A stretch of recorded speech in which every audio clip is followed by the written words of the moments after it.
Assoiffés de connaissances et de vibrations positives, les partisans du Fiat Europe se réunissent pour la clinique de la santé et du bien-être qui se déroule en ligne ce vendredi 13 octobre 2022, présidée par le coach Ousmane Katakbaou Touré, président Fiat Europe. À l'ouverture de la séance, le coach Emefa Agbouli, coiffeuse professionnelle, conduit l'assistance dans l'exécution de l'hymne de positivité.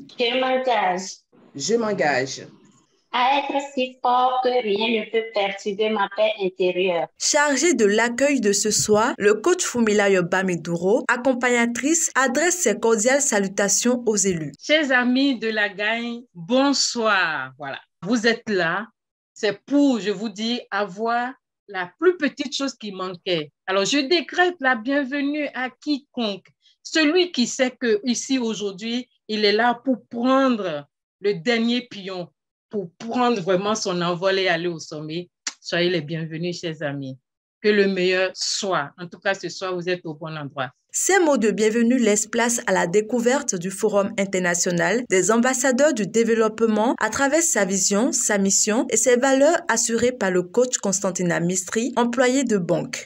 À la FIAD, nous avons comme vision l'édification d'un monde pacifique qui passe par la paix intérieure de chaque être humain. Nous rêvons d'ériger la paix entre les humains, ce qui apportera forcément la paix dans le monde.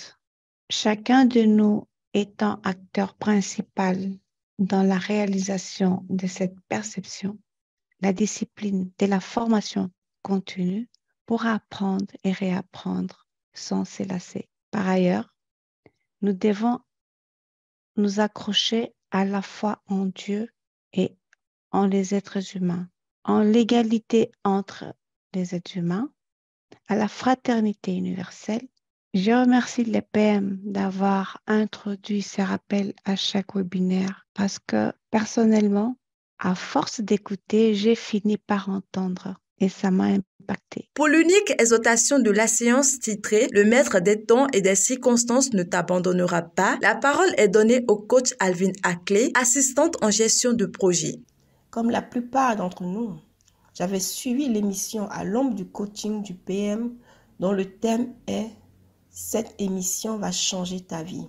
Dans cette émission, le PM disait entre autres « Seigneur, si tu m'as investi dans cette mission, toute personne qui suit cette émission, dans 7 jours, témoignera de ta gloire. » Quelques jours après, je suis tombée sur cette émission. J'ai réécouté et j'ai dit, Seigneur, je saisis ta parole par la bouche de ton serviteur et je témoignerai de mon miracle au bout des 7 jours. Mais il faut dire que j'avais certaines priorités que je lui avais suggérées, notamment l'une d'entre elles, une prestation à un organisme que je visais et que j'avais contacté à l'avance. Figurez-vous que le lendemain, j'ai été abordée par cet organisme pour en discuter et au final, tout cela a été favorable. N'est-ce pas merveilleux? Et je sais que ce n'est pas fini. Gratitude à Dieu. Je vous invite donc à lui faire confiance, à écouter et réécouter les enseignements et à suivre les émissions. Le thème principal de cette rencontre, les 3 pièges qui guettent l'Africain, est développé par le coach Rodrigue Guédi-Gansou, président Fiat Allemagne. Les 3 pièges qui guettent l'Africain, il s'agit de la francophonie, de l'école de Jules Ferry et enfin de la religion.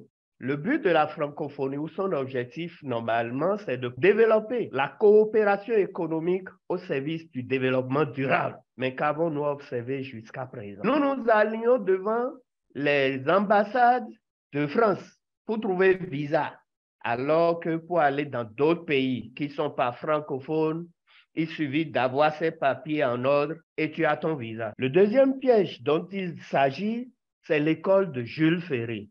On a créé une école, non pas pour former de petits savants, mais des grands républicains qui acceptent la colonisation. Et nous sommes basés sur cela pour délaisser ce que nos parents nous apprenaient sous l'Abba-Pala pour avoir les diplômes. Et j'en viens au 3e piège qui est la religion. On a rendu Dieu responsable des problèmes des hommes, de telle façon que on a enlevé de chez l'homme la responsabilité de ses propres problèmes. En réponse à ce message édifiant, certains participants partagent leurs impressions. La FIAD nous connecte. Moi, je parle de moi, personnellement. La FIAD m'a permis d'être connecté vraiment à Dieu. Dès le moment où je suis connecté à Dieu, j'arrive à détecter si je vais à l'église et que mon pasteur me parle, je suis dans la même direction avec lui. L'école de Jules Ferry, bon, c'est ce qui a prévalu, moi, dans ma famille. Et ma mère étant instite, il fallait obligatoirement que les enfants fassent ci ou ça, fassent des études. Et puis bon, ce qui est paradoxal, c'est que cette école, cette façon de penser qui a été imposée chez nous, bon, parce que ceux qui n'ont pas été à l'école chez nous ne sont pas considérés. Alors qu'ici, quand on vient ici en France, on voit que des gens qui sont boulangers, qui font des travaux manuels, ces travaux manuels qui sont méprisés chez nous, ici, ils ont leur place dans la société. C'est eux qui construisent la société. La dernière étape de cette rencontre, qui est la programmation des paroles positives, est guidée par le coach Nassi Katapao Touré, assistant trilingue à l'ambassade de Berlin. Lève-toi maintenant dans ma vie, sois Dieu dans ma vie, donne un sens à ma vie. Dieu dit que je suis un sacerdoce royal, que je suis une nation sainte, que je suis une génération traduite. Sur cette note positive, les élus satisfaits des divers enseignements reçus se donnent rendez-vous pour la prochaine séance.